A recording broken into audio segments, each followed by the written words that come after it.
Bismillah, alhamdulillah, wassalatu wassalamu ala rasulillah. Jadi kita masih membahas tentang ta'aruf ya, ketika dalil bertentangan. Kalau misalkan kita tahu tarikh, kalau kita tahu sejarahnya, maka dalil baru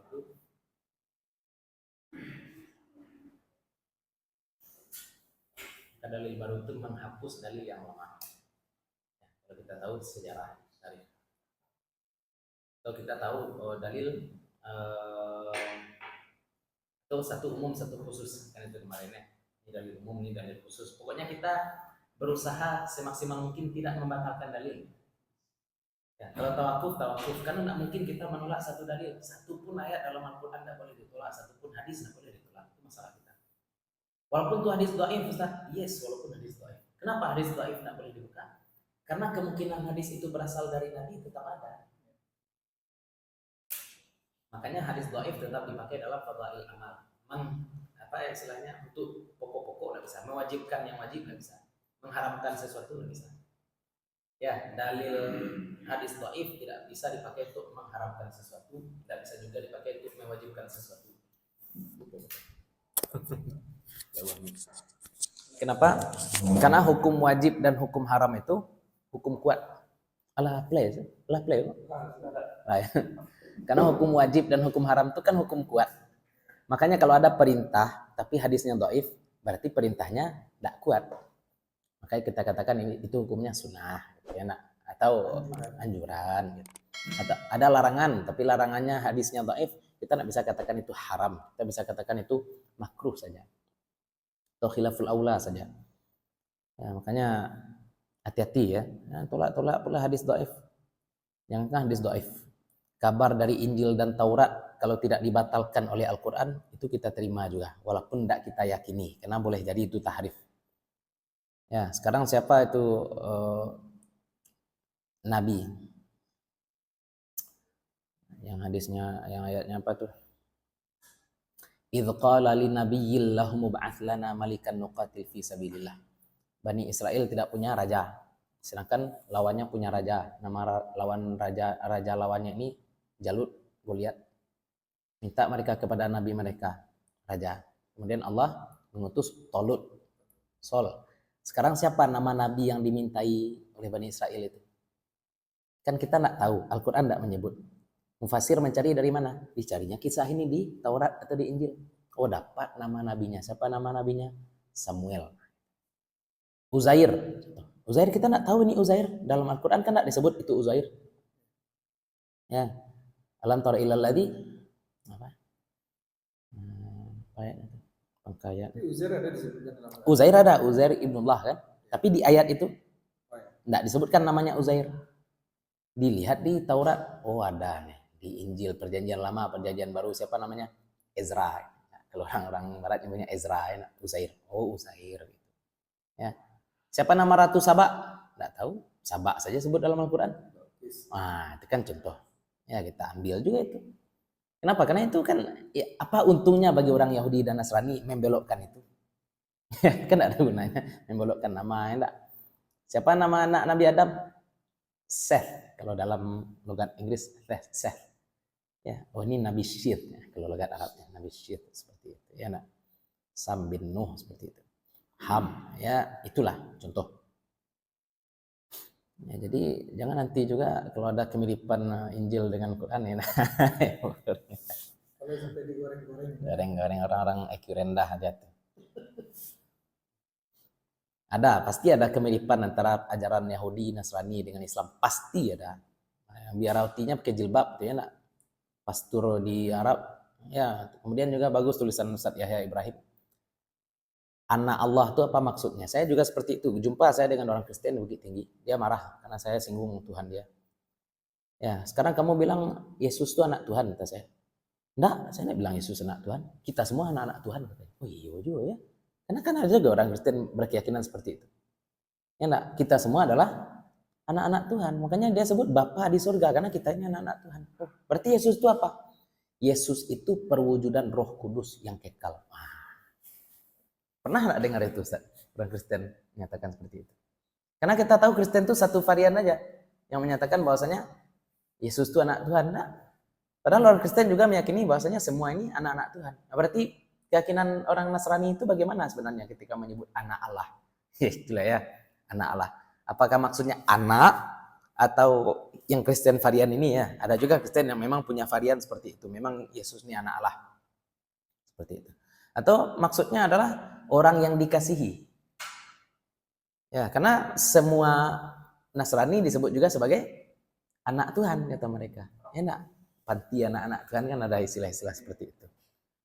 Makanya jadi kita harus memahami juga sudut pandang orang Nasrani ketika dia bilang Yesus anak Allah. Nah, iya ya, panjang kaji. Jadi dia bilang kenapa tidak membatalkan Yesus anak Allah di situ. Ya forumnya enggak forum debat antar agama. Dibanding-bandingkan dengan Zakir Naik. Zakir Naik itu forumnya memang forum debat agama. Saya yakin dalam forum debat agama itu lebih mantap daripada Zakir Naik. Yakin saya. Hafalan Qur'annya lebih mungkin, hafalan hadisnya lebih banyak, penguasaan fikihnya lebih baik. Orang mempermasalahkan kenapa enggak membantah. Ya majelisnya bukan majelis debat agama. Majelisnya kan orientasi mahasiswa baru. Enggak. Baru tiba lah diantam, Tuhan salah cik enggak mungkin. Enggak terbangun dialek gitu. Itulah. Ya, orang-orang IQ rendah.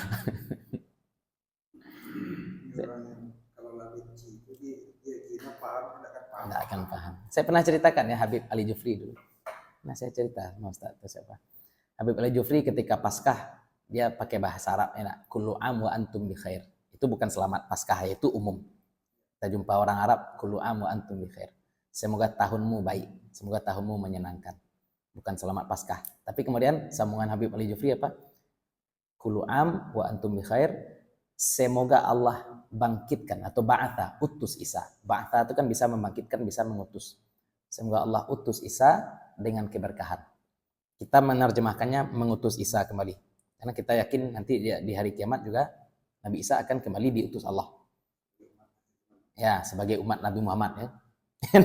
Karena Nabi Isa nanti beribadah dengan syariat Nabi Muhammad ya. Orang Kristen menerjemahkannya apa? Semoga Allah bangkitkan. Karena dalam keyakinan mereka Christ is dead. Enak. Yesus Kristus sudah mati, nanti dibangkitkan lagi oleh Allah. Oke lah, pakai ba'atha itu cocok dua-duanya. Ba'atha. Tapi Habib Ali Jufri katakan apa? Semoga Allah bangkitkan nanti Isa dengan keberkahan. Ini orang Nasrani mungkin ketika membaca itu, baiknya Habib Ali Jufri, dia ucapkan selamat untuk Paskah. Orang Islam yang pendek nalarnya dibilang apa? Habib Ali Jufri ini sudah pluralisme agama, dia mengucapkan selamat dan dia meyakini juga Yesus nanti dibangkitkan. Padahal memang kita meyakini kok Nabi Isa nanti juga akan kembali diutus oleh Allah Subhanahu wa taala. Tapi itu kan ucapan selamat ada racunnya itu. Apa racunnya? Semoga Allah bangkitkan. Semoga Allah bangkitkan. Orang Kristen kalau baca itu pakai pikiran apa dia bilang? Wait a minute. Kayaknya ada yang aneh nih gitu kan. Karena semoga Allah bangkitkan itu menunjukkan bahwa Nabi Isa tidak bisa membangkitkan dirinya sendiri. Tapi Nabi Isa itu dibangkitkan. Nah, kalau dibangkitkan berarti bukan Tuhan. Kalau dia mikir. Itu cara dakwah ulama. Kita mungkin tidak tahu ya. Jurus mabuk lah. Sosok jatuh padahal tidak jatuh. Jatuh kucing istilahnya. Allah alam istilahnya ya. Orang tidak paham. Makanya kita jangan tengok satu hal itu dengan satu sudut pandang saja. Tidak mungkin orang yang sudah mengislamkan banyak orang tiba-tiba mengatakan semua agama sama, kan mustahil. Enggak. Kalau dia mengatakan semua agama sama, ngapain dia islamkan orang sebanyak itu? Apa banyak dakwah orang tidak peduli agama sekarang. Kalau ada orang banyak membawa orang masuk ke dalam Islam, kemudian tiba-tiba dia menyatakan hal seperti itu dan kita menuduh antum membuat orang lari dari agama. Kita perlu diperbaiki. Ya. Termasuk Ya, kalau mau lihat garang jangan di masa orientasi mahasiswa baru. Nah, itu memang masa-masa anak bawang itu semua. Buatkan forum debat antar agama, lihat bagaimana singanya Kalau harimau itu enak jadi garagasinya. Lanjut ya. Qala al-musannif rahimahullah ta'ala wa nafa'na bi ulumihi wa bi ulumi masyayikhina fid dharain amin. Wa in kana kullu wahidin minhuma aman min wajhin wa khasan min wajhin, dan jika adalah setiap satu dari dalil itu, masing-masing dalil itu am min wajihin, umum dari satu sisi dan khusus di sisi yang lain, fayakhussu umumu kulli wahidin minhuma bi fayukhassu umumu kulli wahidin minhuma, maka dikhususkan umum dari setiap dalil tadi bi khususil akhar, dengan kekhususan dalil yang lain, in yumkinu dzalik, jika mungkin hal itu, in yumkin dzalik. Wa mithaluhu, dan contohnya hadis Abi Daud wa ghairihi, dan selain Abi Daud, idza balagal ma'u qullataini fa innahu la yunajjis, atau la yanjus di sini ya, la yanjus, karena hadis lain idza balagal ma'u qullataini lam yahmilil khabath, apabila air sudah mencapai 2 kulah maka dia tidak bernajis. Ma'a hadis Ibnu Majah, dengan hadis Ibnu Majah wa ghairihi, dan selain beliau, al-ma'u la panjang. Al-ma'u la yunajjisuhu syai'un, air tidak mengotorinya sesuatu pun, illa ma ghalaba ala rihihi wa ta'mihi wa launihi, kecuali apa yang mendominasi atas baunya dan rasanya dan warnanya. Di satu sisi kalau kita baca satu hadis saja, berarti air sedikit pun akan tetap suci kecuali warnanya sudah berubah. Masuk cilik cecak, masuk kincing satu tetes ke sini, airnya berubah enggak? Berarti suci. Kalau kita pakai hadis yang kedua nih, hadis Ibnu Majah.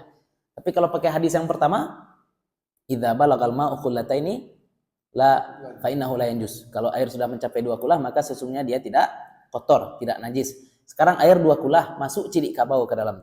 Airnya berubah enggak? Berubah. Najis enggak? Enggak, kalau berdasarkan satu hadis saja. Hadis yang pertama kata Nabi apa? Kalau air sudah mencapai 2 kulah, kan pendek sampai situ aja deh. Makanya kita mesti kompromikan dengan hadis yang kedua. Jadi masing-masing umum khusus. Air sedikit, masuk najis sedikit. Masuk najis sedikit, maka ini najis. Kenapa? Pakai hadis Abu Daud. Karena dia tidak mencapai 2 kulah. Air banyak, masuk najis sedikit. Najis enggak? Enggak banyak. Kenapa? Karena dia mencapai 2 kulah. Air banyak, masuk najis banyak. Berubah dia, najis enggak? Pakai hadis nomor 2. Nah, jadi masing-masing umum dan khusus. Jadi saling melengkapi. Ya, makanya kita katakan tadi ya, jangan kita tolak satu hadis, ambil satu hadis. Ya. Yang saya bilang orang-orang mujassimah itu panjang. Allah punya tangan, Allah punya wajah. Gimana kamu memahami ayat kullu syai'in halikun illa wajhah? Segala sesuatu hancur kecuali wajah Allah.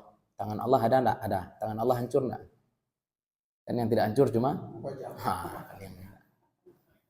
Kalian jangan goblok. Kan wajah apa?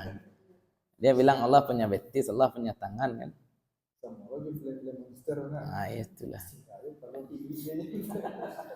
Dia berkeyakinan Allah itu mungkin seperti alien yang tinggal di langit. Yuk, fal awwalu khasun bil qullataini, maka hadis yang pertama khusus dengan 2 kulah saja. Air 2 kulah suci. Amun fil mutaghayyir ghairihi, mau berubah atau tidak. Pokoknya 2 kulah, mau berubah atau tidak, pokoknya 2 kulah suci terus. Wa tsani, hadis yang kedua khusus pada air yang berubah.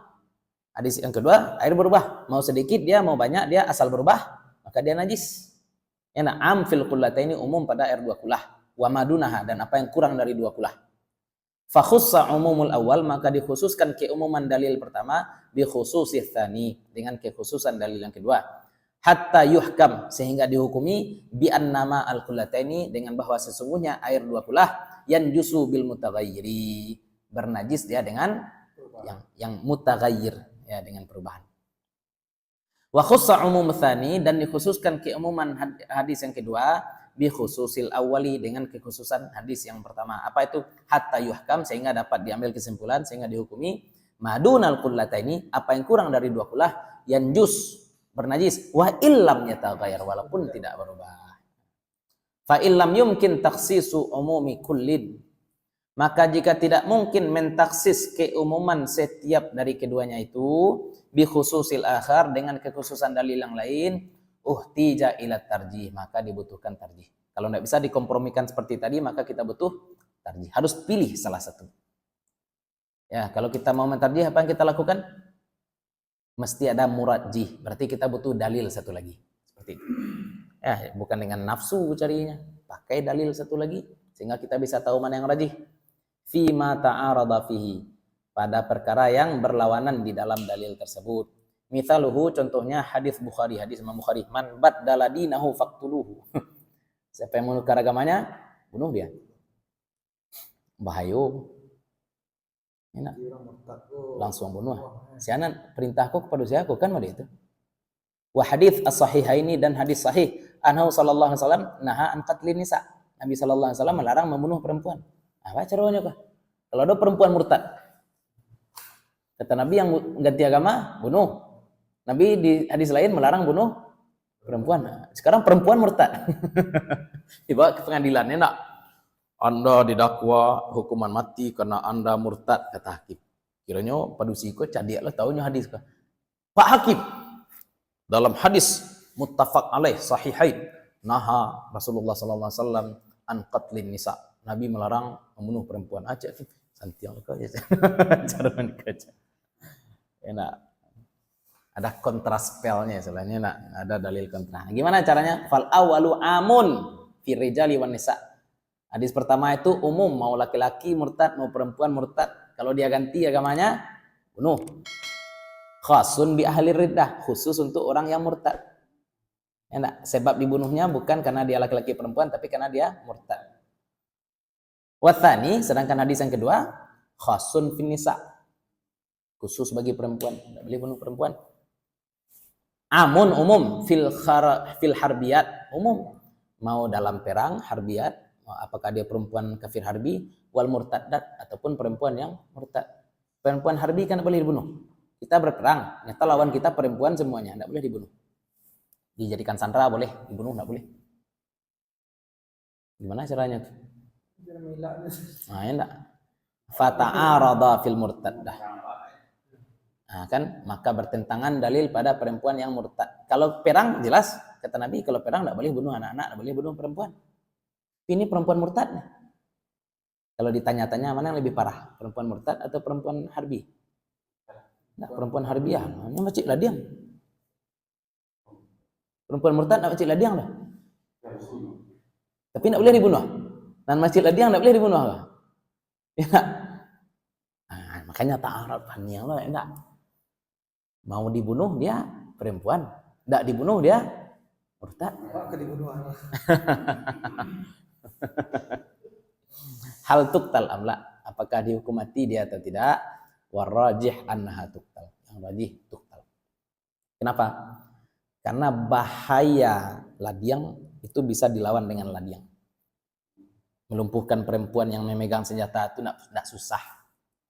Ya, ini sorry ya, emansipasi ini. Faktanya memang perempuan itu tidak lebih kuat daripada laki-laki. Ada perempuan lebih kuat dari sebagian kecil laki-laki, ada. Tapi secara umum, tidak.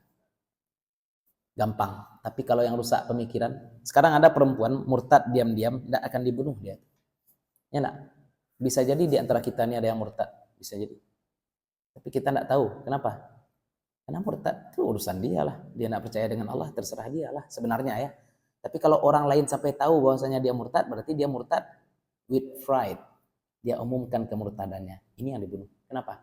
Mengganggu stabilitas keagamaan umat. Ya enggak? Saya yakin sekarang kalau kita cek betul nih banyak orang-orang tidak percaya akhirat sekarang. Tapi dia enggak anarkis, ya enggak dia umumkan. Banyak orang tidak percaya akhirat. Banyak orang masih meragukan Nabi sallallahu alaihi wasallam. Ada enggak Nabi Muhammad batu nikah ya anak-anak, bisa jadi seperti itu. Udah kufur tuh. Omongan-omongan yang membuat kafir Nabi itu kan pernah juga bohong. Astagfirullah. Ya, kan sudah kufur. Banyak kalau mau kita sebut, kan tapi kan tidak dibunuh. Kenapa? Karena itu urusan dia sebenarnya. La ikraha fid din. Jadi orang murtad yang dihukum mati itu yang bagaimana nih? Diumumkannya, saya tidak percaya lagi kepada Allah. Yang berani nantang saya sini. Ya. Makanya untuk masalah stabilitas keamanan dalam negeri kaum muslimin itu bahkan kita tidak nanya agama. Bahkan kita tidak tanya agama. Apa contoh? Qati'ut tariq. pembegal. Pembegal tuh ditanya agamanya enggak? Enggak. Mau dia Islam, mau dia kafir, tetap disalib. Orang Yahudi di Madinah itu diusir karena dia kafir atau karena ingkar janji? Karena ingkar, bukan karena dia kafir. Kafir itu dosa pada Allah. Ya, maka kalau ada orang kafir selagi dia mampu menjaga stabilitas keamanan orang-orang sekitarnya, maka dia tidak dihukum. Ya, bayar saja jizyah. Tapi sekarang ada orang murtad, tapi dia bayar juga zakat. Orang murtad, dia bayar juga zakat. Tidak dihukum. Dia tidak sholat, atau dia sholat tapi sholat icak-icak saja. Kan tidak. Kan bisa jadi ya, orang murtad tetap sholat, bisa jadi. Tidak dihukum. Ya, selama hukum zahir tetap dia jalankan. Kalau orang murtad tidak boleh memandikan jenazah. Tidak boleh. Kejadian mana adik kandung dari Indonesia nikah orang Bali. Bapak itu meninggal di Murtadnya. Iya, memang. Laki-laki kan ada di Bali gitu. Di hotel. Pengamandian ini dilarang di Iya. Jangan dia. Tidak boleh lalu dimakamkan di kuburan kaum muslimin. Tujuannya adalah hijrah, pindahnya ke Bali kan dari Bali mati. Lalu meninggal ya. Malah pensiun dari hotel Sapporo, pindahnya ke Bali kan. Iya. Karena waktu itu orang itu tanya waktu itu Pak Jawa ini tidak bisa ada bisa kan. Iya. Tahu mandian aja. Penuh lagi kan. Iya, kalau murtad serahkan pada berarti dia ngaben dikremasi orang Bali itu ya. Kalau dia asli Bali itu ya. Ajaran asli Hindu kalau suami meninggal, istri masuk dalam api. Ya. Itu makanya ada gelombang masuk Islam besar-besaran di Jawa, salah satunya itu. Perempuan itu dimanusiakan. Kalau perempuan dalam agama lain itu properti, kalau dalam Islam enggak. Yang rajih adalah dia dibunuh, dihukum mati lah bahasa kitanya. Nak. Wallahu taala a'lam. Tapi perhatikan ya, hukuman mati ini mesti yustatab dulu, istitabah, diminta taubat dulu baru dihukum mati. Tidak langsung tebas saja. Kita bukan teroris ya. Kita punya mekanisme hukum, punya pengadilan. Yang nuduh-nuduh orang kafir, biasa tuduh orang kafir harus dibuktikan juga dalam pengadilan. Kan bisa jadi dia murtad di rumah, enak dibawa ke pengadilan, apa katanya? Enggak, saya enggak murtad. Saya masih Islam. Oke, pulanglah. Hakim gitu aja. Salah memaafkan lebih baik daripada salah menghukum. Ya berarti kan dia sekarang menampakkan keimanan, isi hatinya wallahu a'lam. Itu urusan dia dengan Allah. Allah taala a'lam.